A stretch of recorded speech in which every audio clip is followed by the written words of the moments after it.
बिस्मिल्लाहिर्रहमानिर्रहीम। मैं हूं अरसलान इनायत और आप देख रहे हैं मेरा चैनल इंग्लियोरामा अकेडमी। इस चैनल पर आने वाले तमाम नए दोस्तों को खुशामदीद कहता हूं और जिन दोस्त अब आपने इस चैनल को पहले से ही सब्सक्राइब किया हुआ है उनसे गुजारिश है कि वीडियो को लाइक करना, दोस्तों के साथ शेयर करना और कमेंट में अपनी राय देना मत भूलिएगा। तो आइए चलते हैं हम आज के अपने लेसन की तरफ।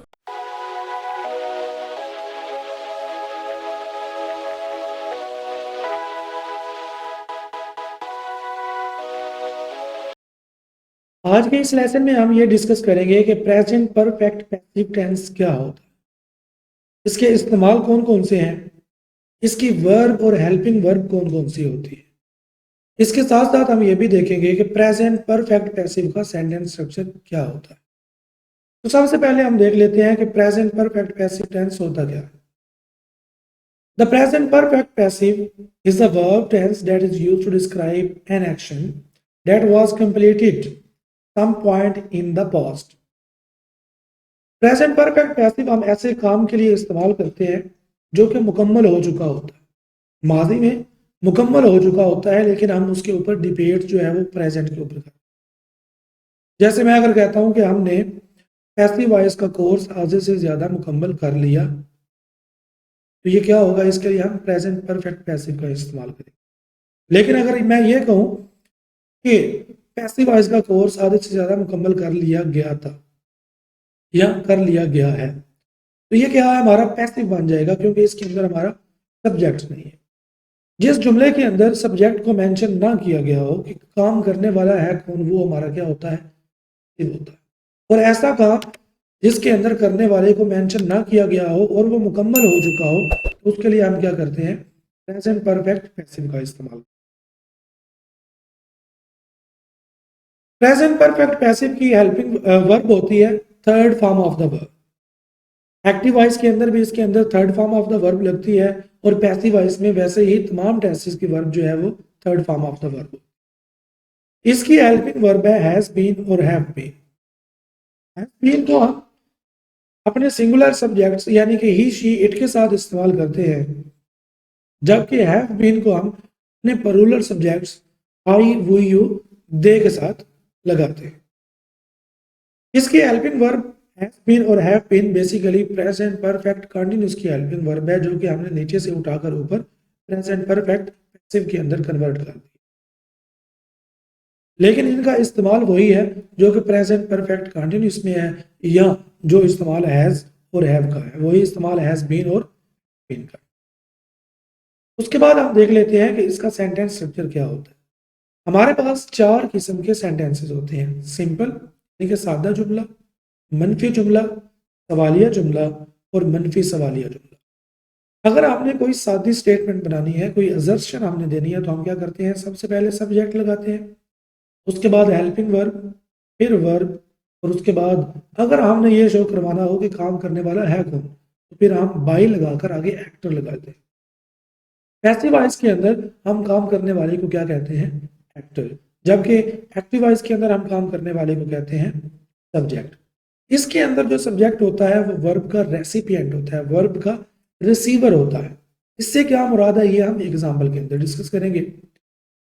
उसके बाद हम देख लेते हैं कि अगर हमने कोई नेगेटिव स्टेटमेंट बनानी है तो हम क्या करेंगे, वही सिंपल सेंटेंस का स्ट्रक्चर लेंगे और हेल्पिंग वर्ब के बाद बस नॉट पुट कर देंगे, तो ये हमारा नेगेटिव यानी कि मनफी जुमला बन जाएगा। जैसे subject plus helping verb plus not verb और उसके बाद बाई एक्टर हम लगा देंगे, तो ये क्या बन जाएगी, हमारी एक नेगेटिव स्टेटमेंट। अगर हमने कोई सवालिया जुमला बनाना हो तो दोबारा मैं आपको सिंपल सेंटेंस के स्ट्रक्चर पर लिए चलता हूँ। इस जुमले में और इस जुमले में वही एलिमेंट हैं जो कि सिंपल सेंटेंस के अंदर। फर्क क्या है कि हमने सिर्फ इसको सवालिया जुमला बनाना था, तो हम सिंपल सेंटेंस में से उसकी हेल्पिंग वर्ब को उठाकर शुरू में ले आए हैं ताकि ये हमारा सवालिया जुमला बन जाए, हमारा इंट्रोगेटिव सेंटेंस बन जाए। और अगर हमने इसी इंट्रोगेटिव सेंटेंस को नेगेटिव इंट्रोगेटिव सेंटेंस बनाना है, तो फिर हम क्या करेंगे, सब्जेक्ट के बाद हम वाज नॉट पुट कर देंगे, तो ये हमारा नेगेटिव इंट्रोगेटिव सेंटेंस। ये जो सेंटेंस स्ट्रक्चर है ये पैसिव वॉइस के तमाम टेंसेस के अंदर अप्लाई होता है। आप कोई भी टेंस ले लें, यही सेंटेंस स्ट्रक्चर अप्लाई होगा और एक जुमला बन जाएगा, चाहे आप कोई भी जुमला बनाना चाहते हो इन 4 में। For example, the cake has been eaten, cake खा लिया गया है।